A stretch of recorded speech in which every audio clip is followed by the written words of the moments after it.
Welcome. Karibu sana. Aleki tena na natumai uko poa. Mimi niko poa. Mwenyezi Mungu amenilinda, amenitunza na akaniweka salama. Na kama kawaida ningependa tusikie neno la Mungu kutoka katika kitabu cha Nabii Isaya. Ishara ya Imanueli na matokeo ya kutokuwa waaminifu. Neno lasema hivi: Yehova akaendelea kumwambia Ahazi, mwombe Yehova Mungu wako ishara. Inaweza kuwa yenye kina kama kaburi au iwe juu kama anga. Lakini Ahazi akasema, sitaomba wala sitamjaribu Yehova. Kisha Isaya akasema, tafadhali sikilizeni enyi nyumba ya Daudi. Je, haitoshi kwamba mnaijaribu subra ya wanadamu? Je, ni lazima pia muijaribu subra ya Mungu? Kwa hiyo Yehova mwenyewe atawapa ishara. Tazama,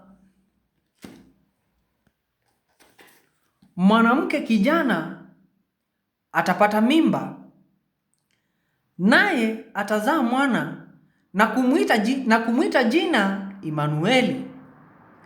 Atakula siagi na asali kufikia wakati atakapojua jinsi ya kukataa lililo mbaya na kuchagua lililo njema.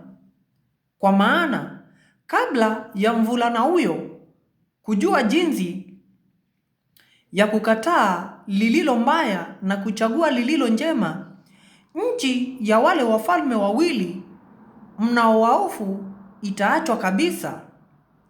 Yehova ataleta dhidi yako na dhidi ya watu wako na dhidi ya nyumba ya baba yako wakati ambao haujawahi kuonekana tangu Efraimu lilipojenga na Yuda.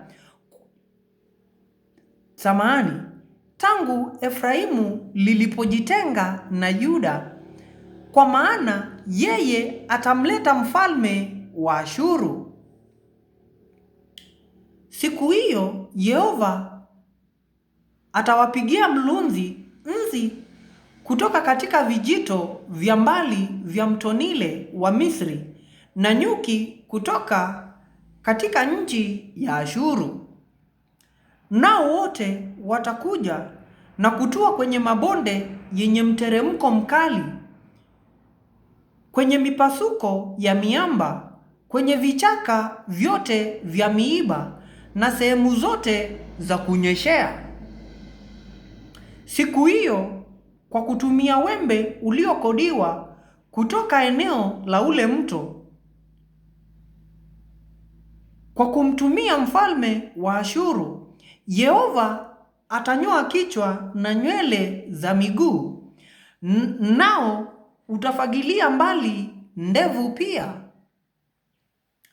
Siku hiyo mtu atahifadhi hai ng'ombe mchanga aliye kundini na kondoo wawili. Na kwa sababu ya wingi wa maziwa atakula siagi, kwa maana kila mtu anayebaki katika nchi atakula siagi na asali.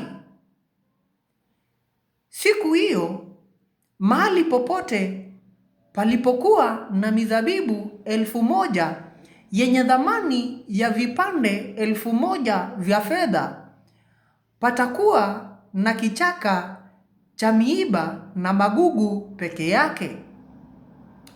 Watu wataenda huko wakiwa na mishale na upinde, kwa sababu nchi yote itakuwa vichaka vya miiba na magugu.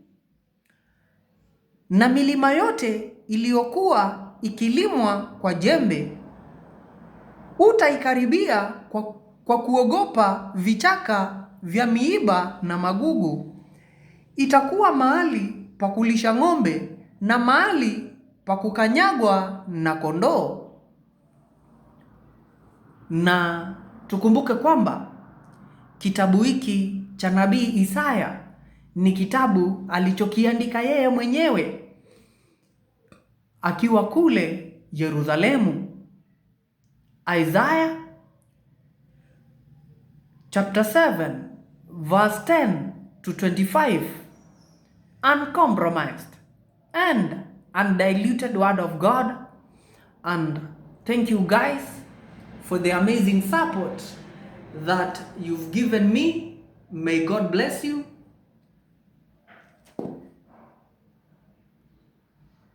And I'm grateful, manze.